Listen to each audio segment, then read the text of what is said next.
નમસ્કાર, સત્યપુંજમાં આપનું સ્વાગત છે. હું છું લવજી કશ્યા. સિહોરની શોભા બની શકે તેવી ગૌતમી નદીની હાલત દયનીય સ્થિતિમાં છે. સિહોરની શોભા બની શકે તેવી ગૌતમી નદીની હાલત દયનીય. જ્યાં ત્યાં ભળેલી ગટરો, નદી આસપાસ ફેલાયેલી ગંદકી અને દબાણો ગૌતમી નદીનું અસ્તિત્વ મટાડી રહી છે. સિહોર શહેર છોટે કાશી કહેવાય છે. અહીં ગૌતમ ઋષિનું તપ, ગૌતમેશ્વર મહાદેવ અને ગૌતમી નદી ખૂબ મહત્વ ધરાવે છે. ત્યારે ગૌતમી નદીના બંને કાંઠાને સુશોભિત કરવામાં આવે, તેમાં ભળતી ગટરોને પાઇપલાઇનથી ગામ બહાર લઈ જવાય અને નદીના દબાણ હટાવી તળાવ ભર્યું હોય ત્યારે નદીમાં વહેતું પાણી શોભા બની શકે. પણ આ સારા લોકોની કલ્પના છે. અહીં રાજકીય ઈચ્છાશક્તિ અને દીર્ઘદ્રષ્ટિની અભાવે આ માત્ર સપનું રહી જાય એવી વાત છે.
આ સિહોરની ગૌતમી નદી છે, જે ગટરમાં સ્થળાંતર થઈ ગયું છે.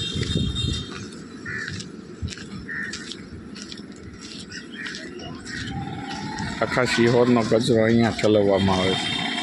આ તમે જોઈ શકો. સિહોરનો સુરખાનો ડેલો છે,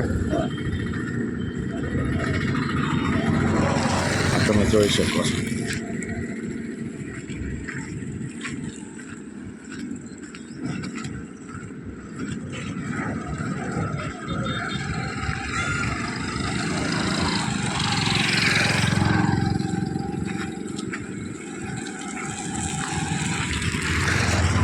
આખા સિહોરનો કચરો અહીંયા ઠલવવામાં આવે છે. આ તમે જોઈ.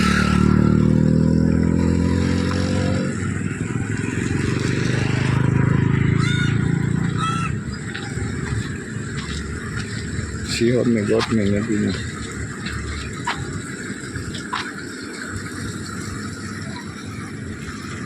સમાજ માટે, સત્ય માટે, સત્યપૂર્ણ સમાચાર પ્રસારણ આપના મોબાઈલ પર તરત જ લાઈક કરો, શેર કરો અને સબસ્ક્રાઈબ પણ કરો. અને હા, ઘંટડી વગાડવાનું ન ભૂલશો. આભાર. સમાજ માટે સત્ય સાથે સત્યપૂર્ણ અહેવાલ, સમાચાર તથા જાહેરાત પ્રસારિત કરવા સંપર્ક સાધો.